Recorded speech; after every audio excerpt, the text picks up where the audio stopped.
Good morning, students. Prathmik 2026 2026 பிப்ரவரியில் exam எழுத போகிறீங்க இல்லையா? இதில் கவி और कंजूस தர்ஜி और ஹாதி இதை நல்லா படிச்சிங்க. கவி और कंजूஸ் அப்படின்னா கவிஞனும், கஞ்சூஸ்னால் கருமி கஞ்சன், கவியும் கஞ்சனும். இந்த கஹானிக்கா சாராம்சம் உங்களுக்கு தமிழில் ஒவ்வொரு இதாக அழகாக சொல்கிறேன், அதை நீங்கள் புரிஞ்சு படிச்சிங்கன்னா அழகாக எழுதிடலாம்.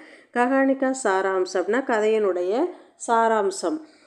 एक गाँव में गोवर्धन नामक एक गरीब कवि अपने परिवार के साथ रहता था. ஒரு கிராமத்தில் கோவர்த்தனன் என்ற பெயருடைய ஒரு ஏழை கவிஞன், ஒரு ஏக் கரீப் கவினா ஒரு ஏழை கவிஞன் தனது குடும்பத்துடன் अपने परिवार के साथ रहता था, தனது குடும்பத்துடன் வாழ்ந்து வந்தார். एक दिन ஒரு நாள் वह மகேந்திர நாமக் தன்வான் கே घर पहुंचा. மகேந்திரங்கிற பெயருடைய ஒரு செல்வந்தர் வீட்டிற்கு சென்றான். लेकिन वह बड़ा कंजूस था. ஆனால் மகேந்திரன் மிக பெரிய கஞ்சன். गोवर्धन ने उस पर छोटी प्रशंसा की कविता सुनाई. इसे सुनकर அந்த கோவர்தனன் உஸ் பர் சூட்டி பிரசன்சாக்கி கவிதா சுனாயி அப்படின்னா, அப்போ அந்த கோவர்தன் அவனை மகிழ்வுக்கு அவன் மீது என்ன பண்ணார், பொய்யான புகழ்ச்சியை பொய்யா புகழ்ந்து கவிதை பாடினார். இசை சுன்கர்னா அவர் அந்த பொய்யா புகழ்ந்து பாடுறார் இல்லையா, அதை கேட்ட மகேந்திரனே अपने नौकर से गोवर्धन के लिए सोने की दालें और 100 असरफियां ले आने को कहा. அப்போ அதை கேட்டுட்டு தனது வேலைக்காரனை அழைத்து கோவர்த்தனனுக்காக ஒரு தங்கத்தட்டு மற்றும் அதில் 100 பொற்காசுகள் வச்சு கொண்டுட்டு வர சொல்கிறாரு வேலைக்காரன்ட்ட. மகர் நௌகர் நஹீங் ஆயா, ஆனால் வேலைக்காரன் வரவே இல்லை.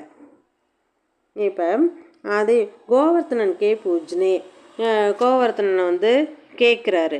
மகேந்திரனே கஹா कि अपने मुझे खुश करने के लिए झूठी प्रशंसा की है. கோவர்த்தனை கேட்குறாரு. கேட்டதுக்கு மகேந்திரனே கஹா, மகேந்திர சொல்கிறாரு கி என்னவென்றால் அப்படி முஜே குஷ் கர்னேக்கே லியே, அதாவது நீ என்ன மகிழ்விக்க பொய்யா புகழ்ச்சியாக தான் நீ பாடுன. முஜே குஷ் கர்னேக்கே லியே சுடி பிரசன்சா கி ஹை, என்னை மகிழ்விக்க நீ பாடின.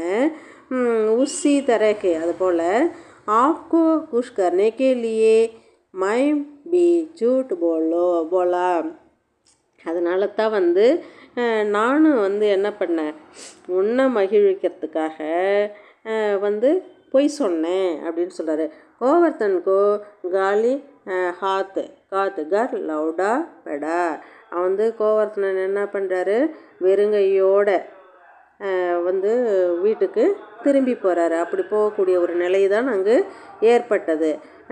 இதுலேருந்து என்ன ஒரு மாறல், இதில் என்ன தெரிஞ்சுக்கிறோம் அப்படின்னா, கஞ்சூஸ் பூல்கர் பி கோடி தம்படி தக் நஹி தேத்தா, கஞ்சன் நம்ம கற்றுக்கொள்ள வேண்டியது இதில் என்ன உண்மையான ஒரு இதுனா, கஞ்சன் ஒருபோதும் தவறுதலாக கூட ஒரு காசு கொடுக்க மாட்டான் அப்படிங்கிறதா இதனுடைய கதை. இதை இந்த கதையை ஒவ்வொரு வரியும் பொருள் புரிஞ்சு நீங்கள் படிச்சிங்கன்னா அழகாக எழுதலாம். ரொம்ப சின்ன கதை, அழகாக எழுதிடலாம். சரியா? இது வந்ததுன்னா கஹானிக்கா சாராம்சம் விடவே கூடாது. கவி ஒரு கஞ்சூஸ் வந்ததுன்னா எழுதிடுங்க. சரியா? ஓகே.